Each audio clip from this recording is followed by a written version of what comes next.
Welcome, everybody, to the greatest show where I get to show up the greatest people like Dr. Anthony and have way too much fun doing it. Thank you, Dr. Anthony Mattis, for being here. I'm so grateful. Thanks for having me. I like the jams in the beginning. It was awesome. It's hard There not to like. Bumps you up.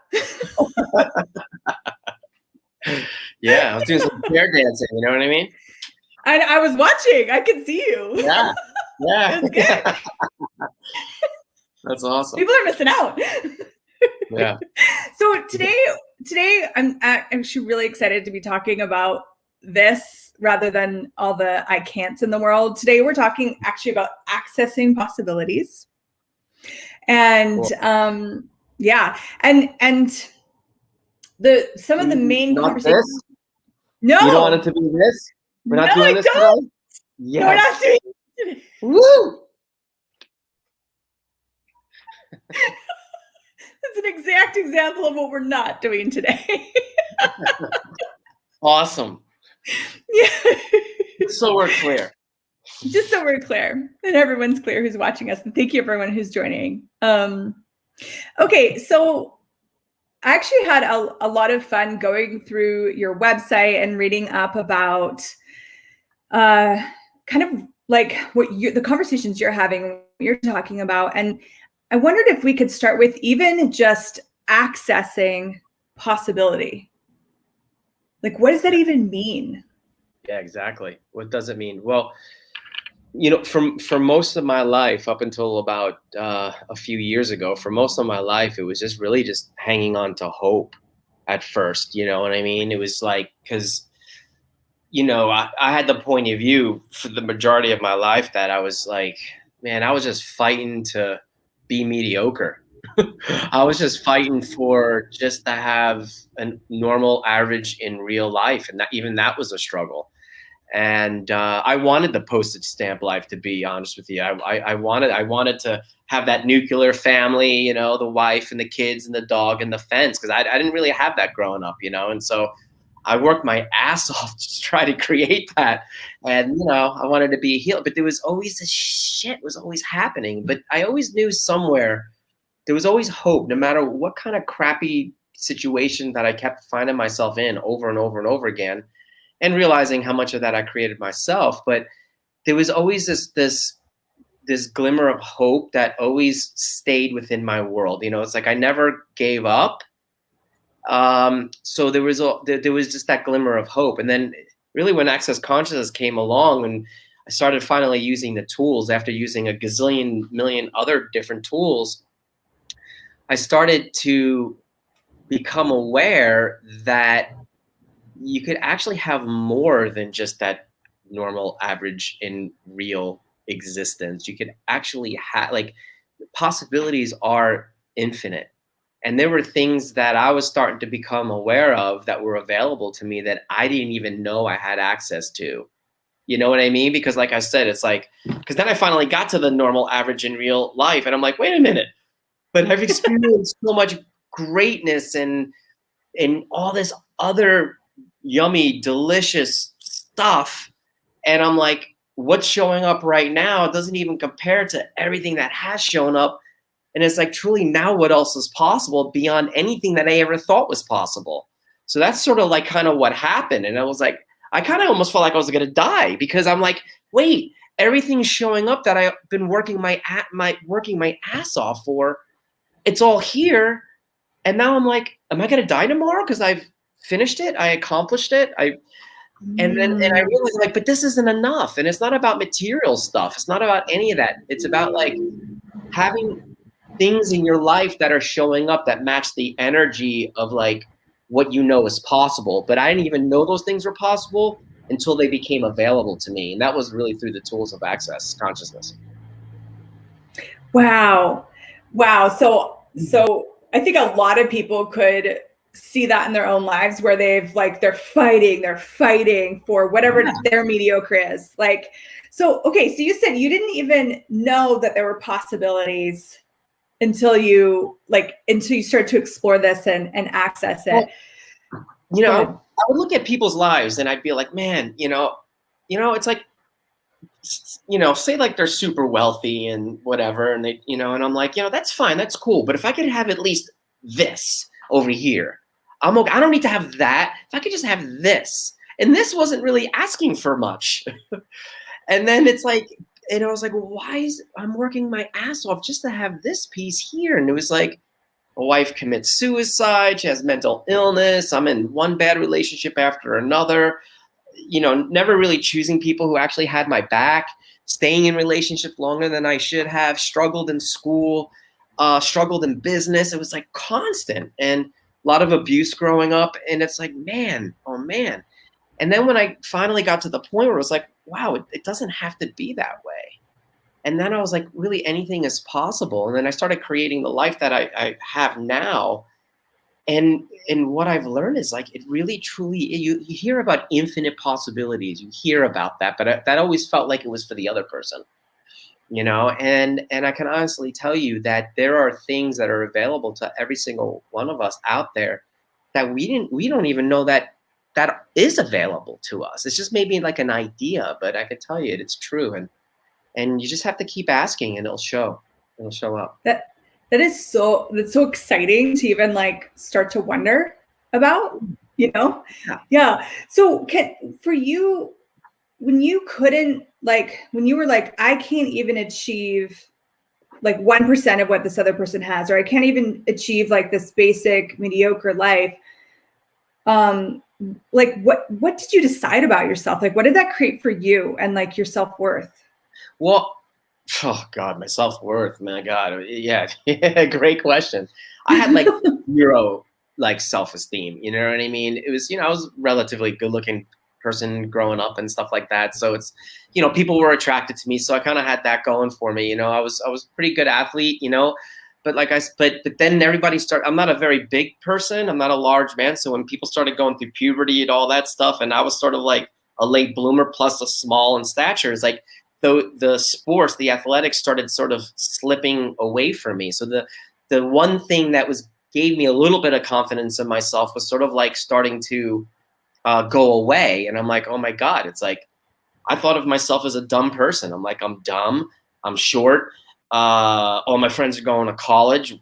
What am I going to do? It's like, and so I had zero self-esteem, really. I was self-conscious. I was a redhead, freckles, everything. I always found things to judge myself for. And it was just a constant battle. And so many of the choices I made along the way a lot of them were from places of insecurity.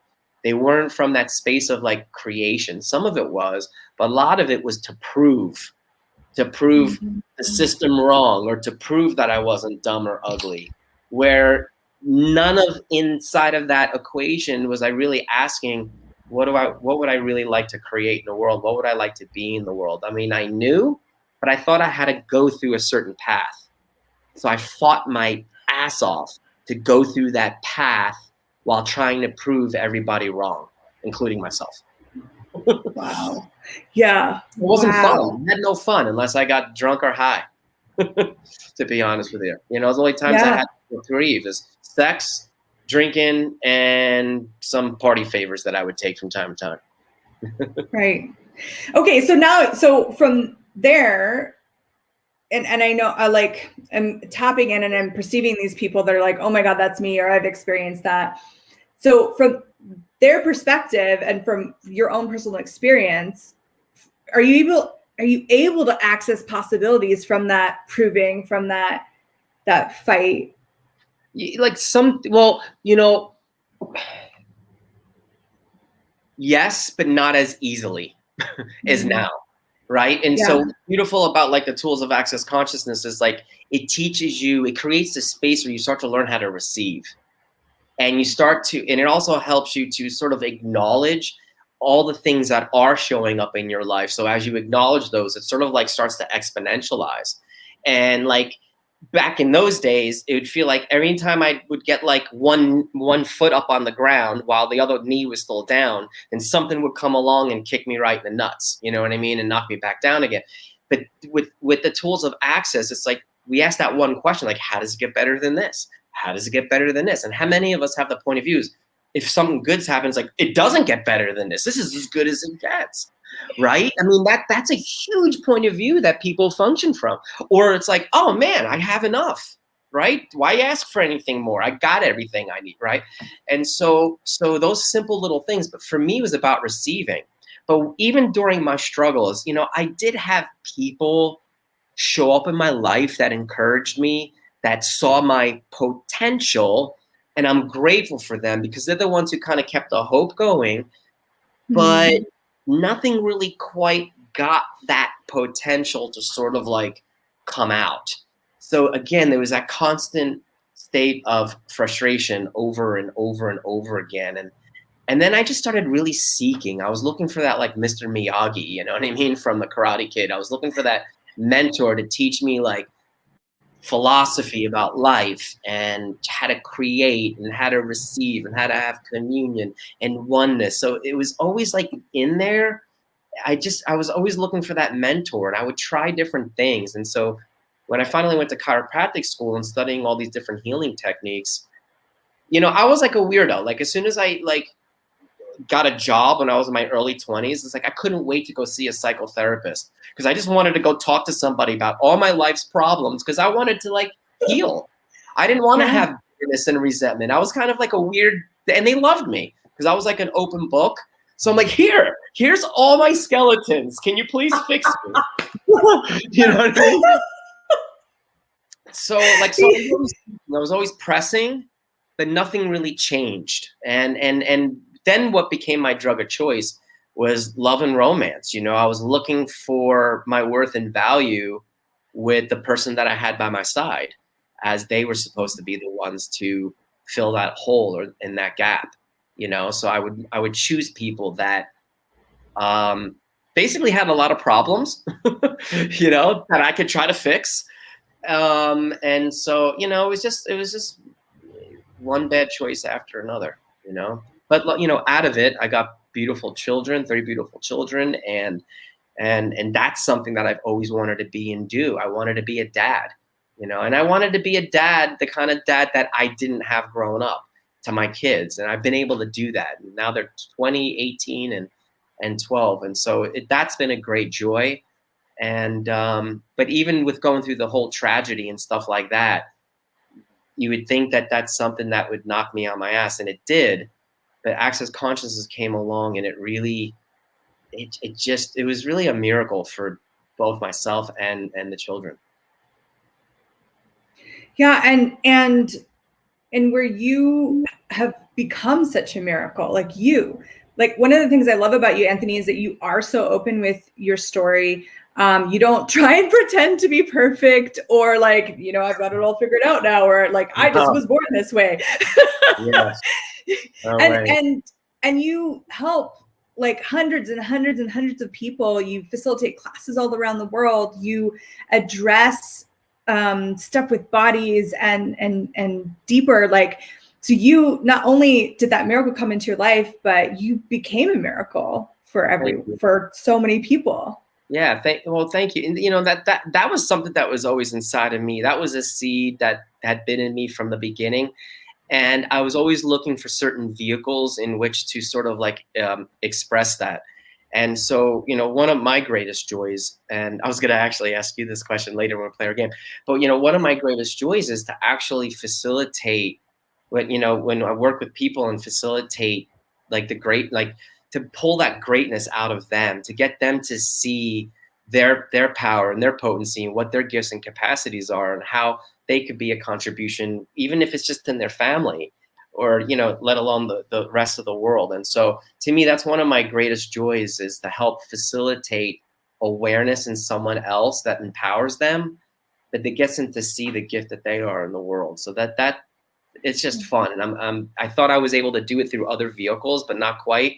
And I'm able to do it with the tools that we both use with Access Consciousness, which is really cool. That is so cool. I want to quote something. So you have so if you guys want to go see the video and check out Anthony's website, there's a link right in the description. And I was watching this video of you talking about ASB sessions, which is something that you do. Yeah. And I kind of pulled this quote, like it was like longer, but I narrowed it down. So you said, When someone spends their whole life trying to create something with no success or results, until you change it on an energetic and molecular level, it's always going to come back. Yeah. Yeah. Well, that's basically sums up the story of my life. And exactly. And because I was someone that did psychotherapy, I did group therapy, I did private therapy, I read AA, Alcohol Anonymous, NA, Narcotics Anonymous. I even read Sex and Lovers Addict Anonymous. I had a guru from India. I did Christianity for 5.5 years, spoken tongues, you name it. I mean, I did it all, right? And I remember one day, it was about 9 months after my late wife passed away, the children's mom, and I'm like, man, for someone who's done everything in their power to dig up, go into their subconscious mind, to change the things that aren't working. I'm like, I have nothing to show for it. Like nothing. It's like I could have a great coffee conversation with someone, but nowhere was I like bearing the fruits of my labor, so to speak. And I'm like, what the fuck? And so I remember saying, wherever I'm messed up, wherever I'm screwed up, it's way beyond the subconscious mind, because I turned over every rock in there. There's nothing else to do. I did, rebirthing. I did past life regression. I went to psychics and, I did it, right? And there was nothing left inside of there. So I'm like, wherever it is that I'm stuck, it's got to be, and because it is energetic, because anytime I try to create, I'd feel this, boom. Yes. Boom, right? But it wasn't cognitive. It wasn't conscious or subconscious, because I already looked at all of that. I even did the, what the hell was that book? The Inner Child book. And it's like, see yourself as a baby, but you are the age you are now and holding yourself as a baby. I'm like, I couldn't even get past the first chapter, because I just wanted to be the dad to me when I was an infant. I was also, but I did all that stuff, right? And so I'm like, wherever I'm screwed up, it's beyond any of that. There's got to be some tool and technique that unlocks, like, it wasn't linear. I realized that wherever I'm messed up, it's not a linear thing. It's not like something I'm going to get out of psychotherapy and all those things I did, because if it did, it would have changed, right? Yeah. So what was cool about Access is, as I started going through the different classes and things of that nature, and even the very first place you start, which is called Access Bars, I started noticing things unlock, and it's hard to explain it in a very tangible way. You can't.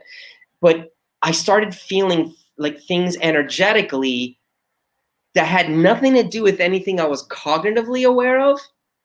But it was like I would feel these things unlock and release in different like areas, like energetically, so to speak. I would feel things leave my body that I didn't even know that were there, right? I was like, what? I'm like, that was weird. I'm like, what was that? Because I was, even being a chiropractor and all that stuff, all the people who did the hokey pokey, the hocus pocus energy work stuff, I always thought it was those guys, right? I didn't think I was that kind of guy. But I started experiencing these releases and stuff, and then all of a sudden I just started having space and ease. And it was only like 1.5 years after the kid's mom died, I was actually kind of happy. I was like, wait, this is kind of weird. And it was like, if you were to come into my life about 1.5 years after the kid's mom died, you'd be like, wait a minute, they have a mother who committed suicide? And I'm like, oh yeah, it was just 1.5 years ago. Because we were creating our life, like something released. And it just got me excited again, because I thought I was a lost cause at that point. I really did, because I did everything. I did all the weird, bizarre things. But I did. I'm like, okay, God, there's got to be something that unlocks things energetically. And I found it. And Access Bars was sort of like that first step, and things were just sort of like unlocking. And when I started to create things, they actually actualized. They showed up, as opposed to this.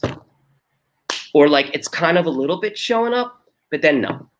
It's kind of a little bit showing up, then no. No, then it started to go kaboom, and then kaboom, and then kaboom. And I'm like, oh my God, this is awesome. What else can I do? And so I started going through the advanced classes and receiving more and all this other stuff. And I don't know. And I was like, that very thing that I was aware of, I was like, wow, Access Consciousness was the first place that unlocked those places inside of me that I was not able to get to with any other modality that I had ever done up until that point. So it's pretty cool. And it's still changing, it's still evolving. Yeah. Is that part of what you were aware of? Like, did you know somewhere that that's what was possible? Like you talked about like hitting the wall, like you knew it was possible to not have that wall there, but you couldn't, like all the things you're doing wouldn't take away that wall. Like you couldn't figure it out. Well, yeah. Because the thing that I was aware of what was possible, I knew like in the deepest parts of me, we're going to be a contribution to the world. I just didn't know how. And every time I tried to do it, like through the different boxes that this reality presents you with, didn't work. I failed at it pretty much, or it just wasn't for me. You know what I mean? But I tried it. I like got my master certifications and all these different things, and yet nothing. You know, it was weird. And maybe it just wasn't strong enough, or maybe I was that fucked up, you know, or a combination of all of it. And so, but yeah, it was that, because I knew, I'm like, I can't have it. How is it possible to have this flame inside of you that you know that if you can bring it out to the world, will change people's realities for the better? How can that just go to waste? And I did get to the point where I was like, okay, I'm just going to do these tools for my kids. I'm a lost cause because nothing's going to help me, you know? And it's amazing with the gift and the things that I've become aware of, because now what I've seen almost, and when I mean seen, I mean like energetically seen, it matches those things I was aware of when I was holding on to those little glimmers and slivers of hope back in the day, you know? So, wow. This conversation itself, like energetically, I feel different. Like I've noticed a change. So thank you. And I want to invite people to know, one, that you actually do these sessions, right? These ASB sessions. Oh yeah. Yeah. So people could contact you. They get on Zoom with you.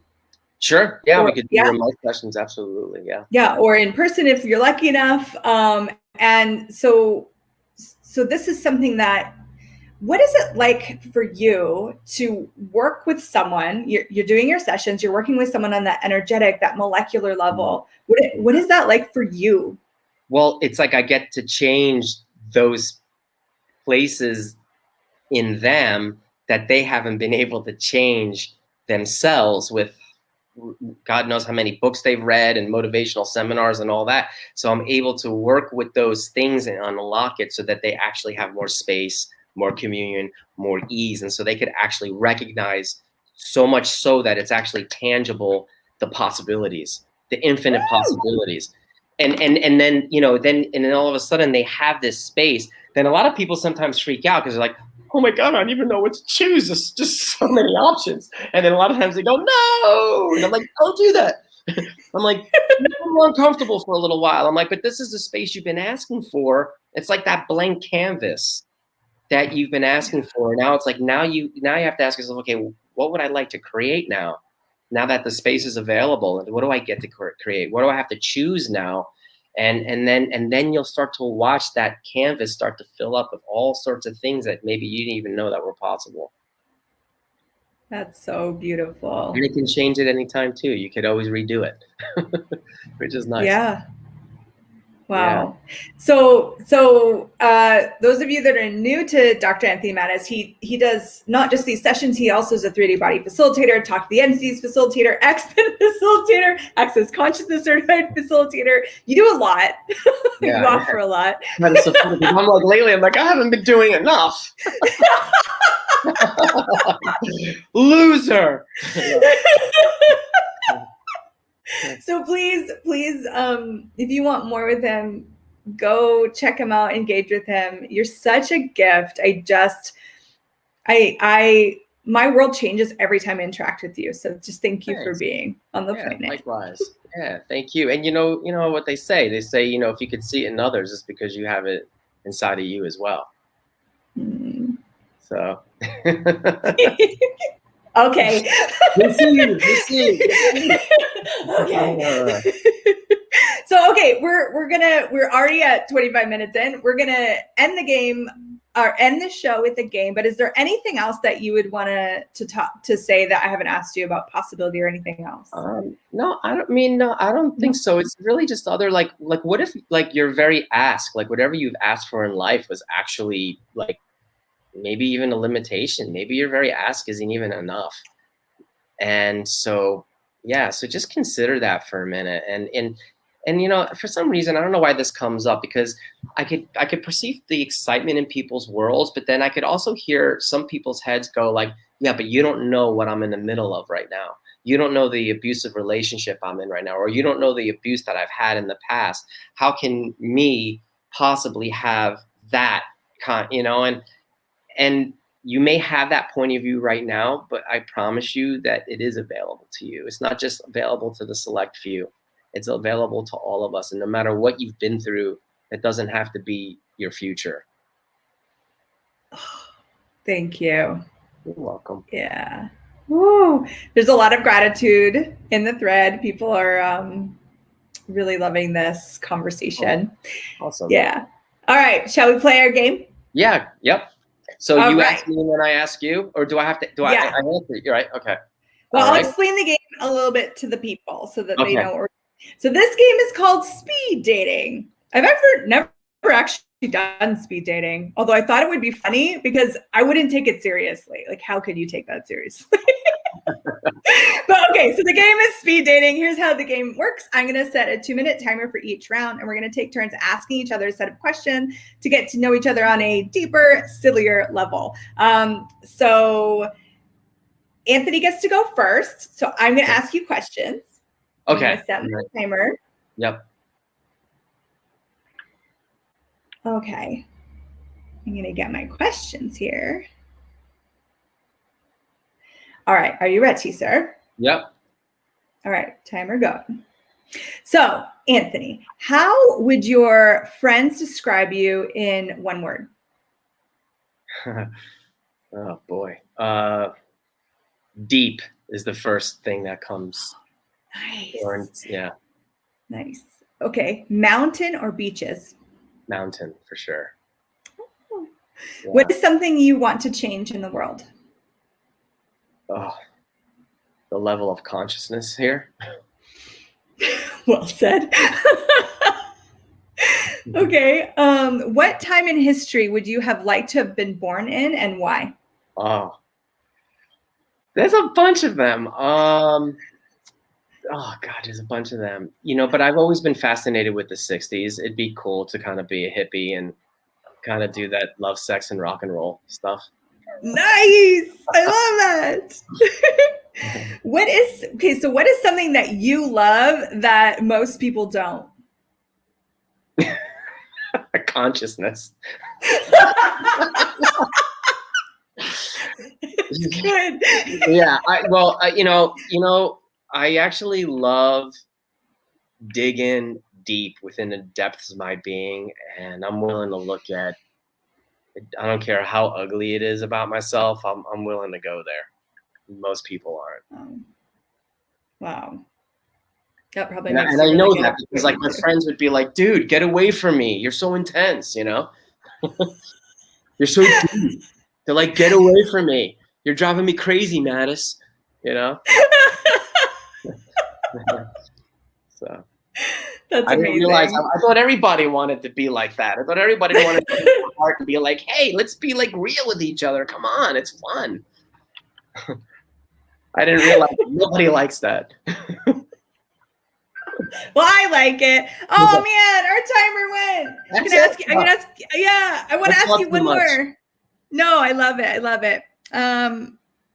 Okay, so I'm just gonna ask you one more. Okay, I'm cheating. So what's the most reckless thing you've ever done?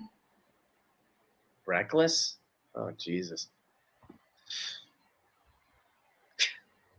So many different things. Oh. How about just choosing the women that I've chosen?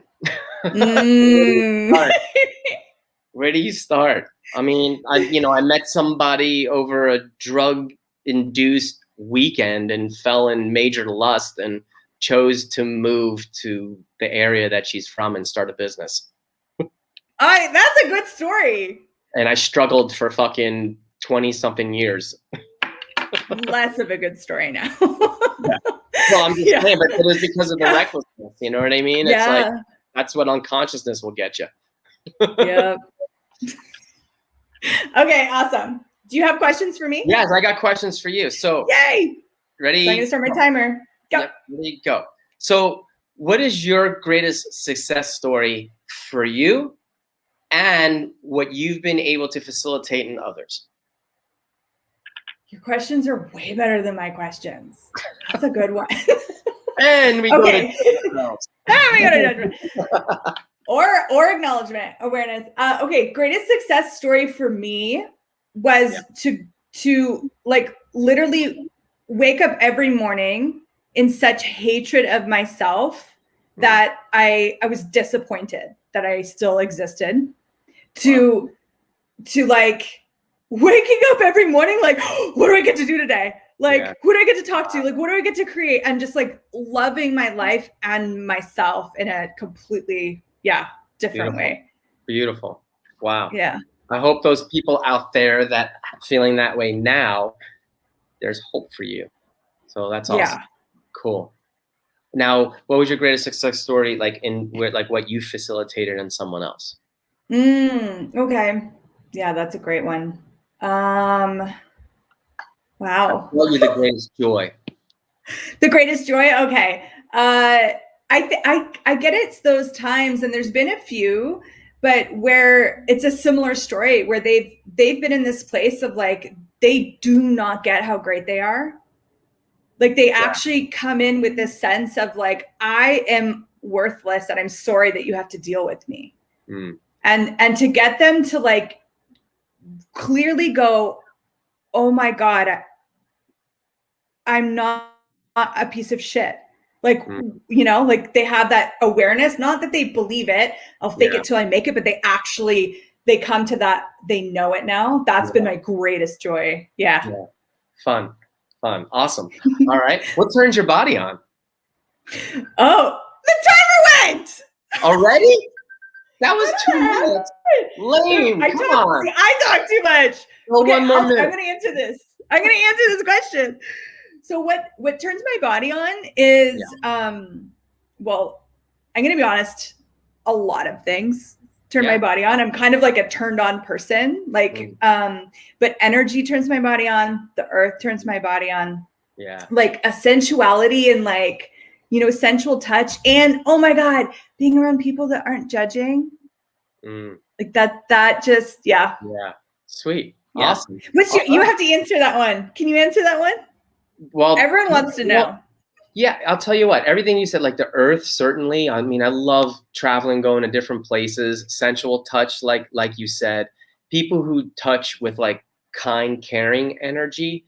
I'll tell you when you like foodgasms, like, eating food that your body's actually asking for and having it just be delicious. And you have that like foodgasm and stuff. Wearing clothes that feel good on my body, but also look good, gosh, what else? And moving my body, you know what I mean? I love moving my body, and sex, of course, but it's not just about the actual act of doing it. It's more of like what you're able to contribute to someone and what they can contribute back. It's sort of like that, like the magic that you can create together with someone through copulation. That's so beautiful. And that's fun. Yeah, that's fun. All right. Awesome. Well, thank you so much. Thank you everyone for watching. This was so fun. Yeah, this is awesome. Thank you. And we'll see you next time, guys, on The Greatest Show. I have to find my outro because my producer's not here. So thank you for bearing with me. And I adore you, Anthony. And thank you. And bye, everyone. Bye.